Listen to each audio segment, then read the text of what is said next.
Indian മഹാസമുദ്രത്തിന്റെ ആധിപത്യം ഇനി ആരുടെ കയ്യിൽ? ലോകശക്തികളെ പോലും അത്ഭുതപ്പെടുത്തിക്കൊണ്ട് ഇന്ത്യൻ നാവികസേന എടുത്തിരിക്കുന്ന ആ നിർണായക തീരുമാനം എന്താണ്? നമ്മൾ ഇതുവരെ കരുതിയതിനേക്കാൾ വമ്പൻ പ്ലാനുമായിട്ടാണ് നരേന്ദ്രമോദി സർക്കാരും നമ്മുടെ പ്രതിരോധ മന്ത്രാലയവും മുന്നോട്ട് പോകുന്നത്. ഈ ഒരൊറ്റ നീക്കത്തിലൂടെ ഫ്രാൻസിനെ പോലും പിന്നിലാക്കി ഇന്ത്യ ഒരു പുതിയ ചരിത്രം കുറിക്കാൻ പോവുകയാണെന്ന അഭിമാനത്തോടു കൂടി പറയാം. എന്താണ് ആ തീരുമാനം? വീഡിയോ മുഴുവനായി കാണുക. വാർത്ത ഞാൻ വിശദമാക്കാം. പ്രിയ പ്രേക്ഷകർക്ക് പേജ് ഡോട്ടിലേക്ക് സ്വാഗതം. നമ്മുടെ തദ്ദേശീയ വിമാനവാഹിനി കപ്പലായ INS വിക്രാന്തിന് കരുത്തേകാൻ 26 റഫാൽ M വിമാനങ്ങൾക്ക് ഇന്ത്യ നേരത്തെ തന്നെ ഓർഡർ നൽകിയിരുന്നു.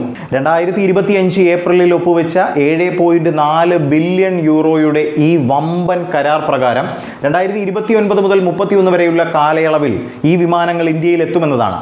എന്നാൽ കഥ അവിടെ തീരുന്നില്ല. ഇന്ത്യ ഇപ്പോൾ വീണ്ടും 31 റഫാൽ M വിമാനങ്ങൾ കൂടി വാങ്ങാൻ ഫ്രാൻസിനെ സമീപിച്ചിരിക്കുകയാണ്. അതായത് ആകെ 57 റഫാൽ വിമാനങ്ങൾ ഇന്ത്യൻ നാവികസേനയുടെ ഭാഗമാകാൻ ഒരുങ്ങുകയാണെന്നത് അഭിമാനത്തോടു കൂടി അല്ലാതെ നമുക്ക് കേട്ടിരിക്കാനാകില്ല.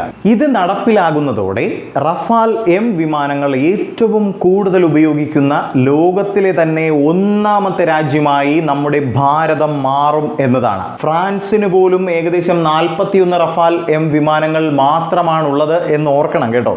ഇവിടെയാണ് പലരും ചിന്തിക്കാത്ത ഒരു വലിയ മാസ്റ്റർ പ്ലാൻ ഉള്ളത്. നമ്മുടെ കൈവശമുള്ള MiG-29K വിമാനങ്ങളുടെ കാലാവധി 2040 വരെ നീട്ടിയിട്ടുണ്ട്. INS വിക്രമാദിത്യയിൽ ഇവ തുടർന്നും സേവനമനുഷ്ഠിക്കും. എന്തുകൊണ്ടാണ് ഈ നീക്കം എന്ന് ചിന്തിക്കുന്നുണ്ടോ? അതിനു പിന്നിൽ ഇന്ത്യയുടെ സ്വന്തം തദ്ദേശീയ പദ്ധതിയായ TEDBF അഥവാ twin engine deck based fighter വിമാനങ്ങളുടെ നിർമ്മാണം തന്നെയാണ്. നമ്മുടെ സ്വന്തം വിമാനങ്ങൾ പൂർണ്ണ സജ്ജമാകാൻ 2038 വരെയെങ്കിലും സമയമെടുക്കും. ആ ഒരു വിടവ് നികത്താനും നമ്മുടെ സുരക്ഷാ സജ്ജീകരണങ്ങൾ ഒട്ടും കുറയാതിരിക്കാനുമാണ് ഈ പുതിയ റഫാൽ M വിമാനങ്ങൾ കൂട്ടിച്ചേർക്കുന്നത്. ഇത് ഭാരതത്തിന്റെ ദീർഘവീക്ഷണത്തോടെയുള്ള ഒരു കിഡിലൻ പ്ലാനിങ്ങിന്റെ തെളിവ് തന്നെയാണ് കേട്ടോ. ഇനി വിമാനത്തിന്റെ കാര്യത്തിലേക്ക് വരാം. എന്തുകൊണ്ടാണ് റഫാൽ M വിമാനങ്ങൾ ഇത്രയധികം പ്രത്യേകതയുള്ളതാകുന്നത്? സിമ്പിളായി പറഞ്ഞു തരാം. ആധുനിക റഡാർ സിസ്റ്റം, റഡാർ സാങ്കേതികവിദ്യ വഴി വളരെ ദൂരെയുള്ള ലക്ഷ്യങ്ങൾ കൃത്യമായി തിരിച്ചറിയാൻ സാധിക്കുമെന്നതാണ്.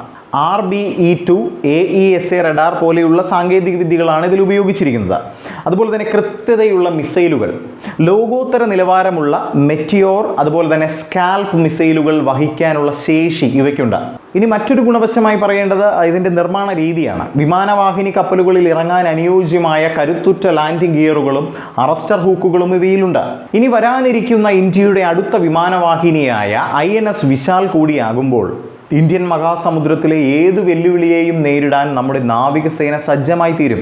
ആത്മനിർഭർ ഭാരതം എന്ന ലക്ഷ്യത്തിലേക്ക് കുതിക്കുമ്പോഴും നിലവിലെ സുരക്ഷ ഉറപ്പാക്കാൻ കേന്ദ്ര സർക്കാർ എടുക്കുന്ന ഈ നീക്കങ്ങൾ ഇന്ത്യയുടെ ആഗോള പ്രതിച്ഛായ തന്നെയാണ് ഉയർത്തിക്കാട്ടുന്നത്. സ്വാശ്രയത്വവും ആധുനിക സാങ്കേതികവിദ്യയും ഒരുപോലെ കൂട്ടിയിണക്കുന്ന നമ്മുടെ പ്രതിരോധ രംഗത്തിന്റെ ഈ വളർച്ചയിൽ ഏതൊരു ഭാരതീയനും അഭിമാനം കൊള്ളും. ഭാരതത്തിന്റെ ഈ മാസ് മുന്നേറ്റത്തെക്കുറിച്ചുള്ള നിങ്ങളുടെ വിലയേറിയ അഭിപ്രായങ്ങളും മറ്റു നിർദ്ദേശങ്ങളും താഴെ കമന്റ് ബോക്സിൽ എഴുതി അറിയിക്കുക. മറ്റൊരു വീഡിയോയുമായി കണ്ടുമുട്ടാം.